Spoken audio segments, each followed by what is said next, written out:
آدھی رات کو بھارت کے اوپر قیامت ٹوٹ پڑی ہے۔ اسرائیل کے خلاف تمام ممالک ایک ہو گئے ہیں۔ 24 گھنٹوں کے اندر اندر بھارتی غرور خاک میں مل گیا۔ اس موقع کے اوپر قطر اکیلا نہیں ہے۔ ان تمام خبروں کی ڈیٹیل دیں گے، ویڈیو پوری دیکھیے گا۔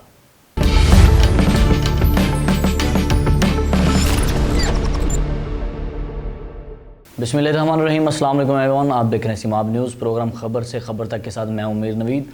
بات کریں گے ان خبروں کے حوالے سے جو پچھلے 12 گھنٹوں کے اندر ڈیولپ ہوئی ہیں۔ خبریں بڑی اہم ہیں۔ خبروں کی طرف جانے سے پہلے آپ سے گزارش ہے چینل کو سبسکرائب کر لیں تاکہ تمام ویڈیوز آپ تک پہنچتی رہیں۔ سب سے پہلی خبر شامل کریں گے پاکستان اور انڈیا کے میچ کے حوالے سے کہ پاکستان اور انڈیا کا جو میچ ہوا اس میں جو میچ ریفری تھا اس نے دونوں ٹیموں کے کپتانوں کو ہاتھ ملانے سے منع کیا ٹاس کے بعد۔ اب اس ریفری کے خلاف جو ہے وہ پاکستان کرکٹ بورڈ نے کمر کس لی ہے۔ یہ جو کپ ہو رہا ہے ایشیا کپ، اس میں جو ہے پاکستان اور انڈیا کے علاوہ بھی جتنے میچ ہوں گے پاکستان کے کسی بھی میچ میں یہ ریفری نہیں ہوگا۔ یہ آئی سی سی کو خط لکھ دیا گیا ہے۔ دوسرا کیا کیا گیا کہ پاکستان اور ساؤتھ افریقہ کی جو ہوم سیریز ہونے والی پاکستان کے اندر، پاکستان کی اس سیریز میں بھی یہ بندہ نہیں آئے گا کیونکہ اسی کے پاس ریفری کی ذمہ داریاں تھیں پاکستان اور ساؤتھ افریقہ کی سیریز میں۔ یہاں سے بھی اس کو کٹ کر دیا گیا۔ تیسرا اہم فیصلہ کیا لکھا گیا؟ تیسرا یہ لکھا گیا کہ تمام اداروں کو مطلع کر دیا گیا اور ہر جگہ پہ یہ بتا دیا گیا، انٹیریئر جو منسٹری ہے اس کو بتا دیا گیا کہ یاد رکھیے گا اس بندے کی پاکستان میں انٹری منع ہے، یہ بندہ پاکستان میں بین ہے، یہ بندہ پاکستان میں کبھی بھی داخل نہیں ہو سکتا۔ اب یاد رکھیے گا آئی سی سی کا جو چیئرمین ہے جے شاہ ہے، یعنی کہ وہ انڈین ہے، یعنی کہ آئی سی سی اس وقت انڈیا کے ہاتھ میں ہے، تو پاکستان نے سیدھا انڈیا سے ٹکر لی ہے۔ اگر آئی سی سی کوئی فیصلہ کرتی ہے اور کسی اور پاکستان کے میچ میں اس بندے کو دوبارہ لے کے آتی ہے تو پھر پاکستان اس کپ سے نکل جائے گا۔ پاکستان ایشیا کپ میں نہیں رہے گا، اپنے میچز نہیں کھیلے گا۔ یہ کھلی وارننگ دے دیا پاکستان نے۔ اب دیکھتے ہیں کیا ہوتا ہے۔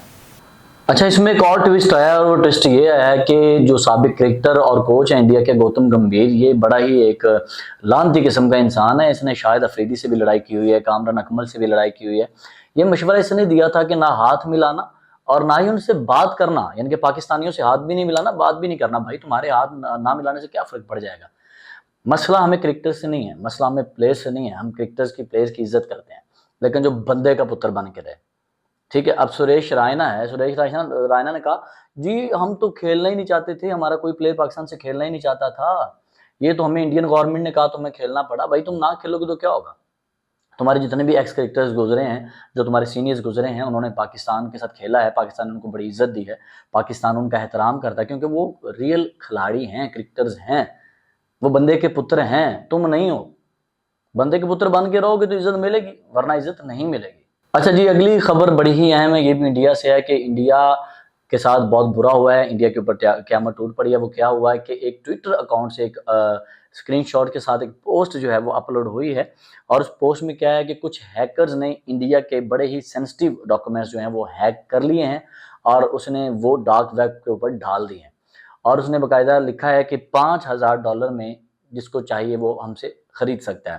اگر اس میں جو انہوں نے ثبوت کے طور پہ ایک ڈاکومنٹس جو ہے انہوں نے پبلش بھی کر دیا ہے، اس میں آپ غور سے دیکھ سکتے ہیں کہ جو انڈیا کے ٹارگٹس ہیں، خاص کر جو پاکستانی کشمیر ہے، اس حوالے سے کہ کس طرح وہ پاکستانی کشمیر کو ٹارگٹ کر سکتے ہیں، کس یعنی کشمیری کو یہاں پہ ہیک کر سکتے ہیں، کس کے ساتھ کیا معاملہ کر سکتے ہیں، یہاں پہ ساری ڈیٹیل ہے۔ تو بھائی ڈوب کے مر جاؤ، 24 گھنٹوں کے اندر اندر تمہارا غرور خاک میں مل گیا ہے، تم اپنے ڈاکومنٹس نہیں بچا سکے، ہیکرز نے وہ ہیک کر لیا۔ اب کوئی بھی ملک ہے، $5000 کسی ملک کے لیے کون سی بڑی رقم ہے؟ کوئی بھی ملک وہ خرید سکتا ہے، پھر تمہاری تو بینڈ بج گئی نا۔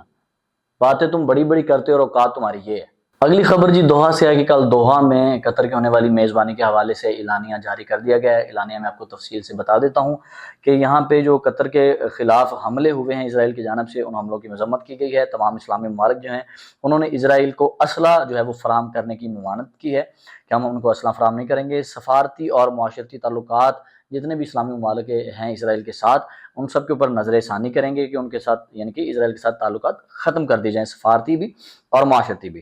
اچھا، پھر سب نے مذمت کی ہے اور قطر سے یکجہتی کا جو ہے وہ یقین دلایا ہے۔ اس موضوع پہ وزیر اعظم شہباز شریف صاحب بھی موجود تھے، اور اس کے بعد ایک اور جگہ پہ ان کی سب کی ملاقات ہوئی ہے جس میں شہزادہ محمد بن سلمان سعودیہ کا، انہوں نے شہباز شریف صاحب سے جو ہے وہ ملاقات کی، اور بھی کئی وزراء نے ملاقات کی۔ ملاقات بڑی اچھی رہی، اور پاک سعودیہ کے تعلقات کو بہتر بنانے کے اوپر بھی غور کی گئی، اور پاکستان کے وزیر اعظم میاں محمد شہباز شریف کا دورہ ریاض کے اوپر بھی گفتگو ہوئی کہ وہ دورہ کرنا چاہ رہے ہیں۔ اس کے ساتھ ساتھ ایک اور جو بڑا ٹوسٹ ہے وہ یہ ہے کہ نتنیاہو جو ہے وزیر اعظم ہے اسرائیل کا، اسی وقت جو وزیر سیکرٹری خارجہ ہے امریکہ کا، سیم اسی وقت جو امریکن ہیں وہ وہاں پہنچے ہوئے تھے۔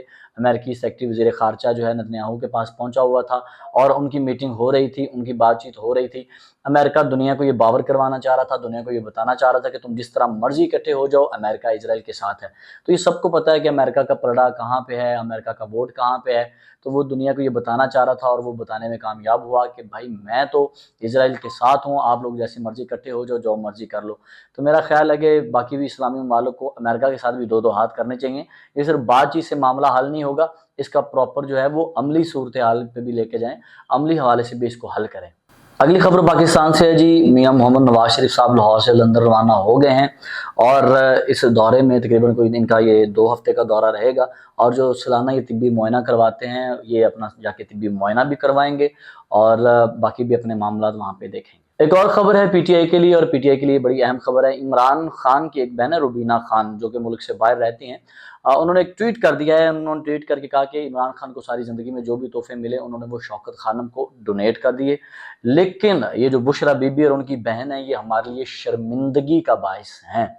انہوں نے بشرا بی بی کو کھلی تنقید کا نشانہ بنایا، اور پھر فرح گوگی کا بھی نام لیا۔ انہوں نے کہا پرانے پاکستان کی گندگی جو ہے اس کو لے کے نئے پاکستان نہیں بنایا جا سکتا۔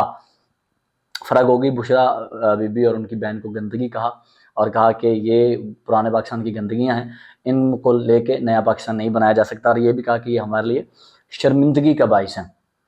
تو اب یہ کھلی تنقید ہے، دیکھتے ہیں پی ٹی آئی والوں کا اس کے اوپر کیا رد عمل ہوتا ہے۔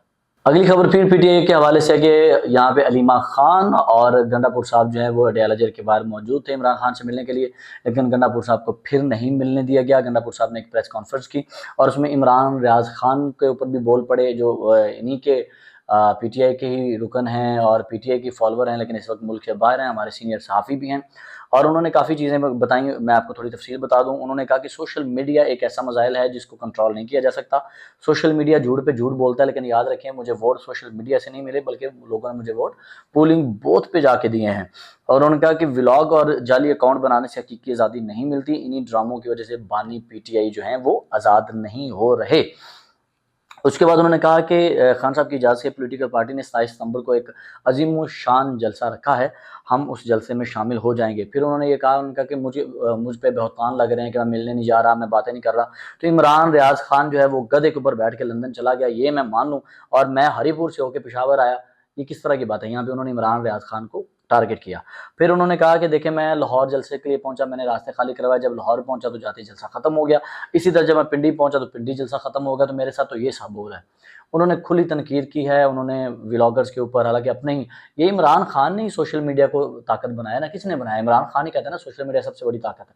تو اب آپ نے طاقت بنایا تو آپ بھگتو۔ اب آپ کہہ رہے ہیں کہ جیلی اکاؤنٹ بنا کے ولاگز بنا کے پھر عمران ریاض خان، عمران ریاض خان آپ کی وجہ سے اتنی مشکلوں کا سامنا کر کے اب وہ باہر گئے ہیں، لیکن آپ نے سب کو کھلی تنقید کا نشانہ بنایا۔ اسی طرح کرتے رہیں گے تو میرا خیال ہے آپ اکیلے رہ جائیں گے۔ مزید خبریں دیکھنے کے لیے سمام نیوز کو سبسکرائب کر لیں۔ سیلاب زدگان کے ساتھ ہماری ہمدردیاں ہیں، پلیز اس وقت مظفر گڑھ اور جتنا بھی جنوبی پنجاب ہے وہ زیر آب ہے، اور جا کے ان کی مدد کریں، دکھاوا کم کریں، مدد زیادہ کریں۔ قطر، دوحہ، فلسطین، ادھر ادھر جتنے بھی مسلمان ہیں جن کے اوپر ظلم ہو رہا ہے، اللہ پاک سب کو اپنے حفظ و امان میں رکھے۔ میر نوید کو اجازت دیجیے، انشاءاللہ دوبارہ ملاقات ہوگی، اللہ نے کے بعد۔